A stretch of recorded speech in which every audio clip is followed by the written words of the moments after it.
ब्रह्मा बाबा की याद दिलाती, वाह यज्ञ इसने ही बनाती ये साकार स्मृति। कई बातें जब कराची में तो आप लोगों को पता कलम लगा हुआ था, तो बाबा उन दिनों में भी हमारे लिए कितना हमारा ध्यान रखता रहा। जो बाबा मामा को मोली वो टेलीफोन पर सुनाता था, मामा हम लोगों को सुनाती थी, और बाबा की अडोल अचल स्थिति का अनुभव बहुत हमको हुआ है। कराची में हुआ तो यहाँ ब्रिज कोठी का पाठ ऐसा वंडरफुल था। हम देखती थी, जो नर्स भी थी ना, यहाँ भी ब्रिज कोठी में भी नर्स होकर के रही थी, तो बाबा चाहता था इन बच्चों को मैं कुछ दूं, खुराक दिलाऊं, दवाई दिलाऊं कहीं में, परंतु बेगरी पाठ होने के कारण नहीं। फिर बाबा ने एक बारी कहा, बच्ची अच्छा तुम तो समझती हो ना, बाप कोई भी बच्चे जो निश्चय बुद्धि वाले हैं उनको बाबा सूक्ष्म वतन में दिखला सकता है।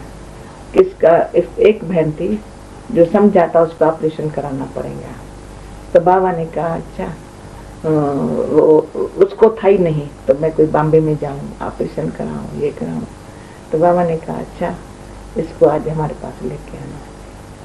तो बाबा ने उसको दृष्टि दी, बड़े प्यार से दृष्टि सुला दिया।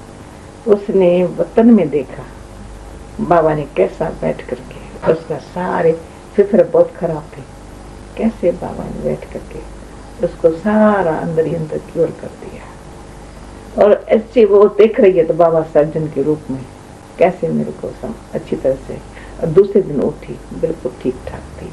ऐसे लगा जैसे ऑपरेशन थिएटर से कोई निकले ना, क्योर करके निकले, ऐसे बहुत अच्छा था। एक ऐसी थी हमारा जब बेगरी पाठ था तो मेरे के अंदर था, तो मैं अभी बीमार बहुत रही हूँ और समय जो थोड़ा, पर साथ साथ शरीर स्थिति की प्रैक्टिस और सेवा भाव ने बहुत अच्छा मदद दी है।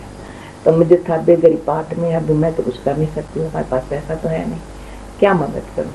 तो मेरे लौकिक धर्म का बाप, उसने मुझे धर्म की बेटी बनाई थी, वो था रहता था हैदराबाद में था। उसके बाद उसका और हमारा मिलना नहीं हुआ था। फिर बाबा भी कभी वो मित्र था। फिर क्या हुआ, तो मैंने सूक्ष्म संख लगा, कुदरती वो पुणे से उनको टचिंग आई, वो अबू रोड पर आया। अबू रोड पर आते ही उसने पूछा मंडली कहाँ है, उसने कहा माउंट आबू पर है, पर तुम जाएगा सिंधियों ने कहा तुमको आने नहीं मिलेगा। ड्रामा अनुसार क्या हुआ, एक वंडरफुल स्टोरी हो गई। देखा बाबा ने उसको देख लिया, उसने बाबा को देखा, जो अनहोनी बात थी। तो बाबा ने विश्व किशोर को कहा अच्छा इनसे तुम मिलो। बाबा चला आया, बाबा ऊपर आया, सीधा हमारे पास आया, बच्ची वो तुम्हारा आया है, आवे ना तुम मिलना। तो वो मिला तो उसको बहुत खुशी हुई। तो ये एक वंडरफुल दृश्य उनके सामने हुआ है। तो बाबा के से मिलने आया, तो बाबा रूम में बैठा था, उस घड़ी बाबा ने मुझे दृष्टि दी। मैं एक ही बारी वो ध्यान में गई हूँ, सारी उम्र में ध्यान में नहीं गई हूँ। तो जब मैं गई तो उस घड़ी मैंने देखा बाबा को एक लाइट का गोला है, तो बाबा साकार में है, पर मैं उसको लेकर के हाथ में सारे सब कमरे घूमने लगी, ऐसे जैसे दुनिया में घूम रही हूँ। तो जब दुनिया में घूम रही हूँ तो बाबा सब हैरान हो रहे हैं, बाबा मुझे बाबा बड़ा लगा ही नहीं, तो छोटा लग रहा है ना, और बहुत लाइट का लग रहा है। तो वो मुझे अभी भी सामने आता है। मैं बाबा को दिखाने के लिए, दुनिया को दिखाने के लिए मैं जाती हूँ।